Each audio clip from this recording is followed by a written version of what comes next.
the Population Regulation Bill 2019. Sri Rakesh Sinha to move a motion for the consideration of the Population Regulation Bill 2019. सभापति महोदय, मैं आपको धन्यवाद देता हूं कि आज ये अवसर आया है, जिस अवसर की प्रतीक्षा पूरा देश और स्वयं भारत का संसद करता रहा है। इसी संसद में लगभग 40 बिल पेश किए गए हैं, प्राइवेट मेंबर बिल्स, जिसका संबंध जनसंख्या नियंत्रण से है। मुझे खुशी है कि कोई ऐसी पॉलिटिकल पार्टी नहीं है जिसके सदस्यों ने पॉपुलेशन नियंत्रण के लिए, जनसंख्या नियंत्रण के लिए प्राइवेट मेंबर बिल नहीं दिया।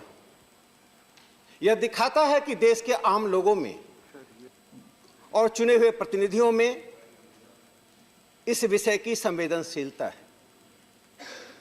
सभापति महोदय, हम सब आंकड़े जानते हैं कि देश की जनसंख्या क्या है। मैं उन आंकड़ों में नहीं जाऊंगा, हम सुपरिचित हैं। 1901 से लेकर 2011 तक की में जनसंख्या की कितनी वृद्धि हुई है। 110 करोड़ जनसंख्या बढ़ चुकी है। जब जो जनसंख्या 1901 में थी तब तो हम अनडिवाइडेड इंडिया थे, तो हमारे पास जमीन भी अधिक था, पानी भी अधिक था। आज हमारे पास 17% से अधिक जनसंख्या है दुनिया का, 2.4% लैंड है, 4% पानी है। इससे आम लोग स्कूल हो, कॉलेज हो, सड़क हो, मॉल हो, जहां भी जाते हैं बढ़ती हुई जनसंख्या की परिणामों को स्वयं अनुभव करते हैं। लेकिन दुर्भाग्य की बात है कि मैं जनसंख्या अपने बिल पर आने से पहले एक बात बताना चाहता हूं। दुर्भाग्य की बात है कि इस पूरे विमर्श को जानबूझकर, सोच समझकर भटकाने की कोशिश होती रही है, जिससे उद्देश्य पूरा ना हो। मैं 3 एकेडमिशियन का नाम लूंगा,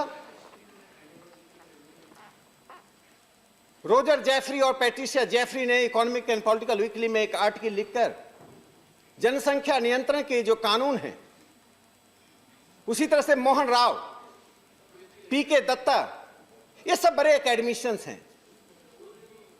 जनसंख्या नियंत्रण को रोकने की पूरी बहस को एक शब्द दिया गया, सैफरन डेमोग्राफी। मैं नहीं समझ पाता हूं कि वो सैफरन डेमोग्राफी क्या है। इसलिए मैं चाहता हूं कि सदन संकीर्णताओं से उसी तरह से ऊपर उठे जिसका आगाज प्रधानमंत्री माननीय मोदी जी ने 15 अगस्त को लाल किले से भाषण देते हुए 2020 में कहा था। जनसंख्या और संसाधनों के अनुपात को देखते हुए हमें विचार करना चाहिए। अर्थात देश का जो संसाधन है, जिस संसाधन से अपने लोगों का हम पेट भर सकते हैं, जिन संसाधनों के आधार पर हम लोगों की डिग्निफाइड लाइफ को आगे बढ़ा सकते हैं, उस आधार पर जनसंख्या के बारे में हमें सोचना चाहिए।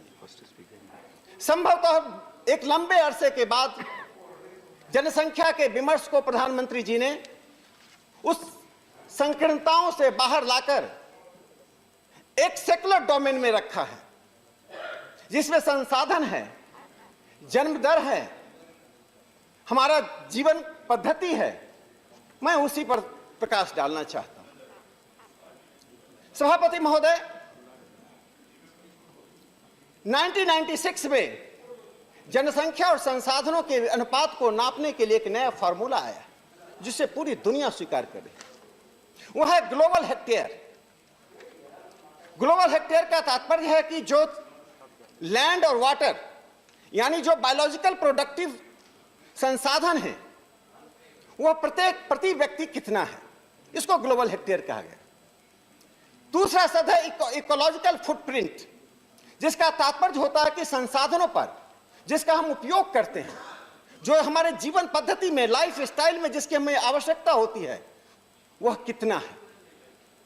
तो आज भारत को जो उपभोग होता है, वह प्रत्येक व्यक्ति 1.2 ग्लोबल हेक्टेयर है। एक तीसरा शब्द है बायो कैपेसिटी। जो संसाधन हमारे पास है, वो कितना संसाधन उपभोग करने के बाद पुनः पैदा ले लेता है, यानी रीजनरेट होता है।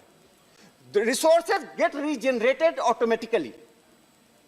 वो हमारे पास 0.43 है, यानी कि इकोलॉजिकल फुटप्रिंट जो हम उपभोग करते हैं, उपभोग जिन चीजों का करता है उनका जो पुनरुत्पादन हो जाता है, उसके बीच का गैप 187% है। यानी हम इकोलॉजिकल डेटर है। और यदि यह पद्धति 30 वर्षों तक चली रही तो हमारे संसाधन इतने कम हो जाएंगे, चाहे विकास की प्रक्रिया जितनी भी तेज हो, कि हम अपने लोगों को वह चीजें नहीं दे पाएंगे जो डिग्निफाइड लाइफ के लिए। एक और दूसरी बात है, जब दुनिया की जनसंख्या 5 बिलियन क्रॉस हुई तो लगभग 1700 साइंटिस्ट इकट्ठा हुए। उन्होंने कहा था कि दुनिया के लिए बहुत बड़े खतरे की घंटी है। लेकिन भारत में जनसंख्या विमर्श पर एक दूसरी बात कही जाती है।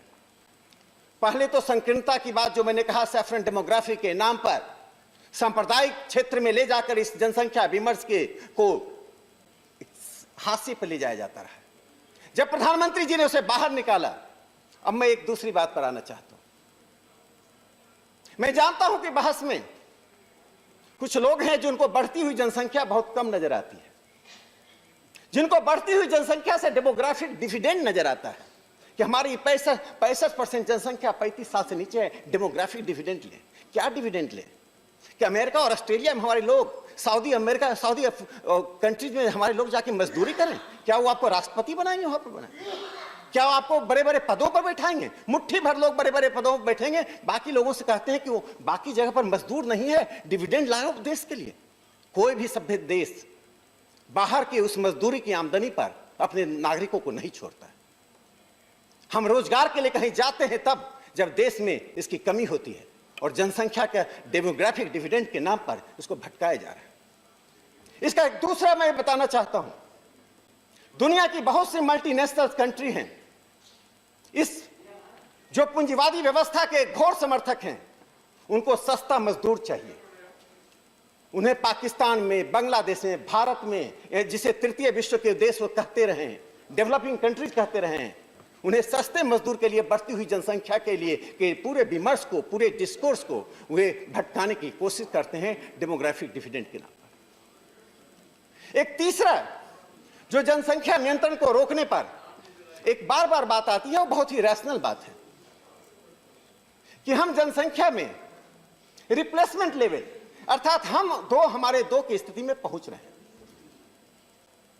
जो परंपरागत हमारा अध्ययन का तरीका है, यदि उसे देखें तो सचमुच में हमारे रिप्लेसमेंट लेवल 2.1 है, वहां पहुंच रहे हैं। जो नारा एक समय 1970 के दशक में उस समय की कांग्रेस सरकार ने दी थी, हमारे दो परिवार नियोजन, परिवार कल्याण का कार्यक्रम शुरू किया था, लेकिन अपनी ईमानदारी नहीं होने के कारण, प्रतिबद्धता नहीं होने के कारण, या तो आपातकाल में लोगों के साथ ज्यादती की गई, और मुझे कहना पड़ रहा है कि 75 के दौरान 1975-76 में यदि लोगों के साथ वह आक्रामक ज्यादती नहीं होती कि बच्चों को पकड़कर उनके फैमिली प्लानिंग में बच्चों को लाया जाता था, शादीशुदा लोगों को लाया जाता था, जो एक तरह से भारत की जनसंख्या पर आक्रमण हुआ, भारत की सभ्यता पर, भारत के सभ्य लोगों पर आक्रमण हुआ। यदि वह नहीं होता तो संभवतः जनसंख्या पर कानून बनाने में, विमर्श में लोगों को डर नहीं लगता। उस 75-76 का जो भय है, जो घोस्ट है, वह आज भी हमें पीछा कर रहा है। तो मैं आना चाहता हूं कि रिप्लेसमेंट लेवल की बात कही जाती है। सभापति महोदय, जनसंख्या पर विमर्श, जनसंख्या पर शोध एक नए नए रूपों में हो रहा है। परंपरागत शोध में TFR, टोटल फर्टिलिटी रेट की बात कही जाती थी। TFR का डेफिनेशन है, एक महिला, एक मेरी मां और बहन अपने फर्टिलिटी की आयु में, पूरी आयु में, जो 14 साल से लेकर 49 साल तक एवरेज माना जाता है, एक वर्ष ऊपर नीचे लोग कह सकते हैं, लेकिन साधारणतः 14 ईयर्स से 49 ईयर्स का है, कितने बच्चों को जन्म दे सकती है औसत। यह TFR का डेफिनेशन है। तो उस डेफिनेशन के अनुसार साउथ इंडिया के बहुत से ऐसे राज्य हैं जो भारत की एवरेज पॉपुलेशन से भी कम है। या उसके बराबर है। यह सत्य है। और जो इंपावरमेंट इकोनॉमिक ग्रुप है, इंपावरमेंट एक्शन ग्रुप के 9 राज्य हैं जहां देश का 48% पॉपुलेशन रहता है, वो टीएफआर में एवरेज से ज्यादा है। उसी टीएफआर के दायरे में मैं देखूं, देश के 174 जिले जहां हम एवरेज राष्ट्रीय औसत के बराबर हैं, तो 72 डिस्ट्रिक्ट्स ऐसे हैं जहां पर टीएफआर 4 है। लेकिन मैं टीएफआर के पूरे अवधारणा को यहां खारिज करता हूं। आज सदन को मैं अपनी पूरी गंभीरता से, पूरी जिम्मेदारी से बात बताना चाहता हूं कि टीएफआर का पूरी अवधारणा क्यों गलत है। और मैं जिन आंकड़ों का उपयोग कर रहा हूं वो भारत के सेंसस कमीशन ने पिछले 20 साल से वो आंकड़े दे रहा है।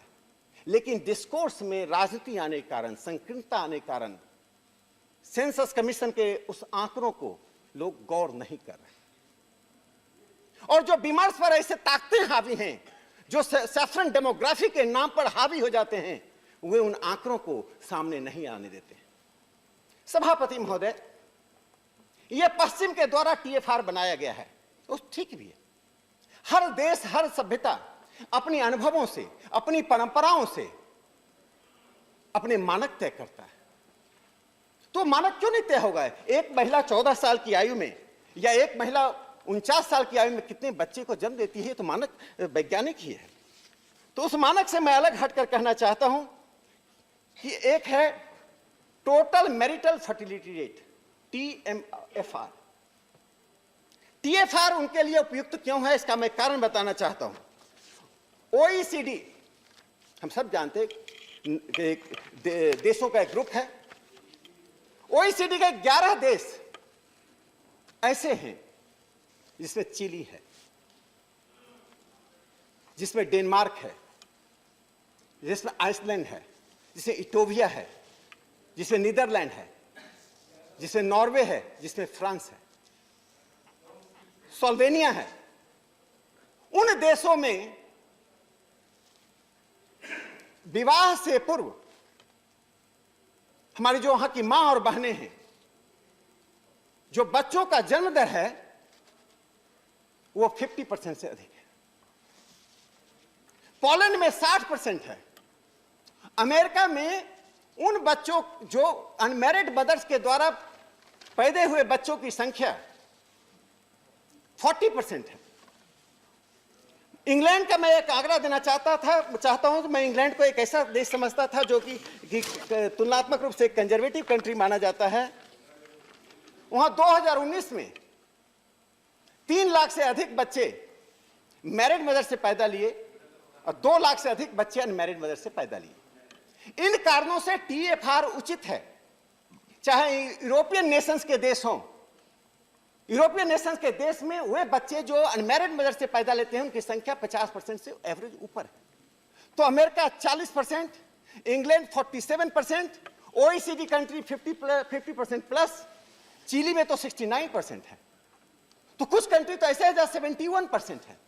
तो इसलिए टीएफआर का कंसेप्ट उनकी अपनी परंपरा के अनुसार, मैं उसको कंडेम नहीं करता हूं। हर देश की अपनी परंपरा होती है, जीने की शैली होती है, जीने की पद्धति होती है। भारत में मैं उन आंकड़ों को ढूंढ रहा था कि हमारी मां और बहनें विवाह से पूर्व कितने बच्चे पैदा करती हैं। मैं ढूंढता रहा, परिश्रम करता रहा, पुस्तकालय से लेकर गूगल सर्च तक जाता रहा, मुझे कोई आंकड़ा नहीं मिला।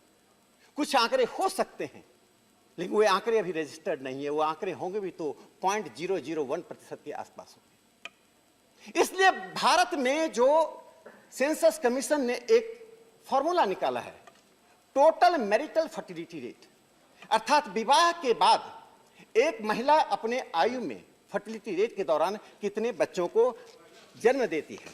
तो मैं वो कुछ आंकड़े आपके सामने देना चाहता हूं। उसके आधार पर भारत की फर्टिलिटी रेट, वास्तव में यदि मैं एक साधारण शब्दों में कहना चाहता हूं, एक बच्चा 7वीं क्लास तक 0 अंक लाता है, 7 से 10वीं क्लास तक 90% अंक लाता है। एवरेज क्या निकलेगा?